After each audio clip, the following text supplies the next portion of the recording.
And I found copies of their original reports back to the NED talking about how they had been involved. I am not speculating. I got the goods. Okay. So what we see is incredible proof. And by the way, let me be clear. People have been writing on this stuff here and there for almost 50 years. My book's not the first. It's actually the third. But what I do differently than before is other people were blaming outside forces for the AFL-CIO operation. So the CIA or the White House or the U.S. government is always somewhere external to the labor movement.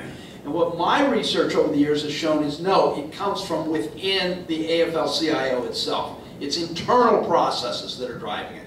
And it's these top-level people that are operating behind the backs without the knowledge of people. So we've now got them positively and unequivocally identified in these three cases, in Chile, in the Philippines, and Venezuela. I put those together. In 2004, my friend Fred Hirsch, along with activists in California, got the California State AFL-CIO, the state org level, which at that time was 1/6 of the entire AFL-CIO. This was before the split. And they passed a resolution at their convention unanimously condemning this AFL-CIO foreign policy program. So that resolution went to D.C. it was going to be addressed here in Chicago at the 2005 national election. The Solidarity Center people went to some of their allies and got resolutions praising the Solidarity Center for the work. So when it came to the resolutions committee that Sweeney controlled, they changed it from the California condemnation to the others praising the Solidarity Center. It went to the floor of the convention. They let people praising it speak, and as soon as somebody got up to support the California side, the chair of the day's proceedings, Gerald McNamee of ASPE, he gabbled and said, "Did I hear somebody call the question?" And somebody said, "Yeah," and he says, "The question's called," slammed the gavel, and that was it. There was absolutely no debate about this. So what I'm trying to tell you, the larger picture that I'm trying to paint is one, that these folks have developed their own labor policy, their own foreign policy. It's not created by the American government. It is created from within the labor movement. It's done secretly behind the backs with no reporting, no permission, nothing to most of the AFL-CIO leadership and all the members of. If there's more than several hundred that even know in the whole labor movement, there's 16 million people in the labor movement, I'd be surprised. But they've done this, they've gone around the world, they've overthrown democratically elected governments, they have supported these the labor movements in supporting dictatorships, they've supported efforts to overthrow other progressive leaderships like in Venezuela. And when we tried to go through the established labor movement procedures, work inside the system, they still refuse to even let a debate happen about this. This stuff is, they don't want this out at all. Well, September 28th, they're going to get a surprise. I mean, I'm sure they know about it already, but they don't know what's coming, and I think I've got it extremely well documented.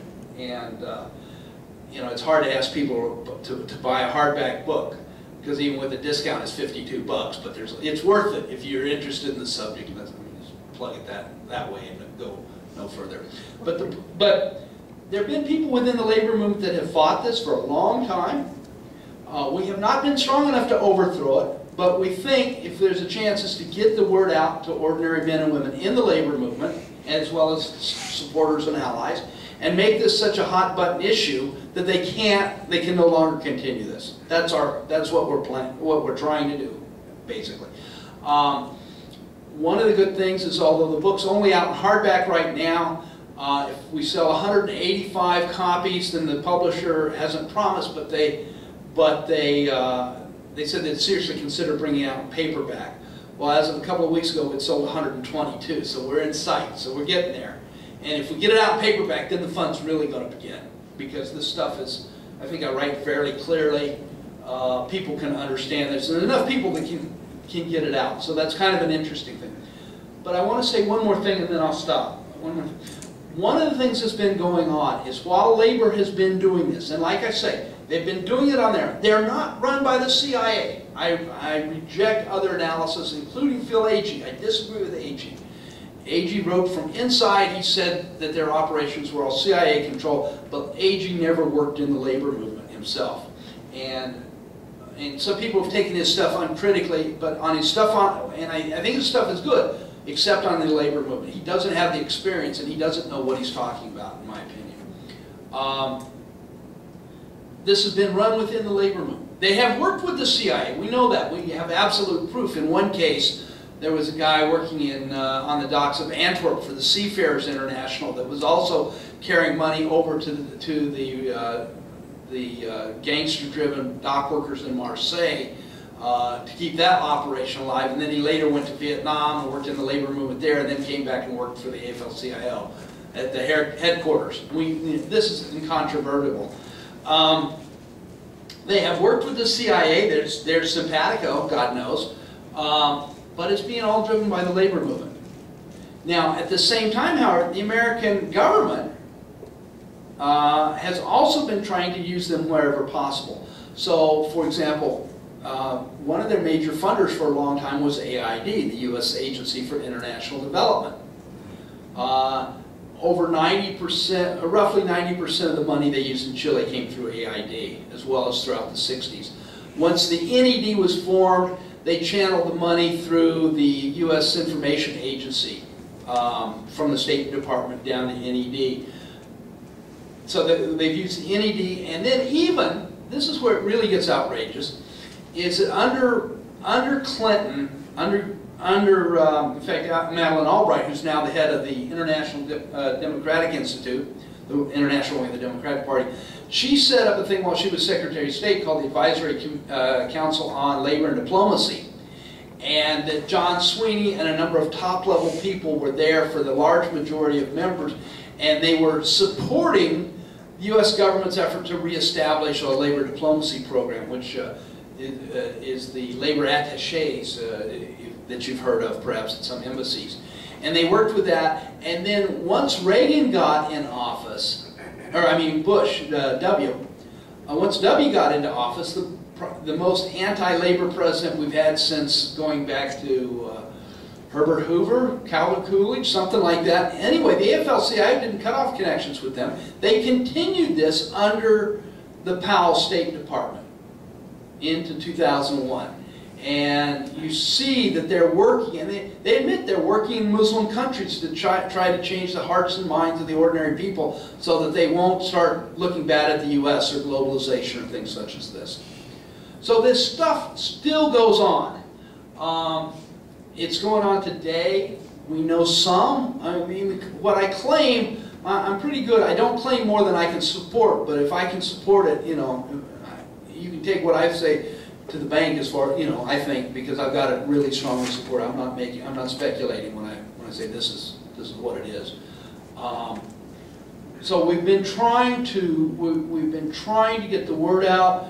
We've been operating within the labor center. There's a few ragtag activists with no money and no time and working and doing all kinds of weird things like that, and still we've become enough of a threat on this one aspect that they would not let us even talk on the floor of the National Convention.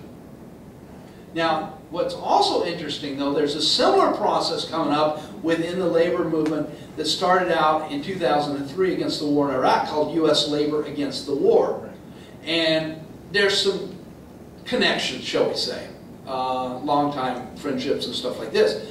U.S. Labor Against the War, which is being playing much more straight against on the foreign policy stuff and not being as critical. For example, they don't take on the NED, but are opposed to U.S. support for the wars in Afghanistan, or Iraq and now Afghanistan.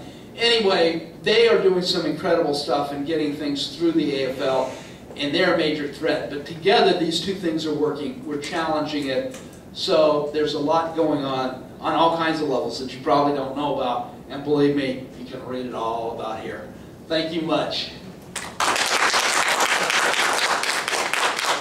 Okay, questions, comments, whatever? Okay, the floor is open. Do you have a handy catch-all term for this sort of organization within an organization?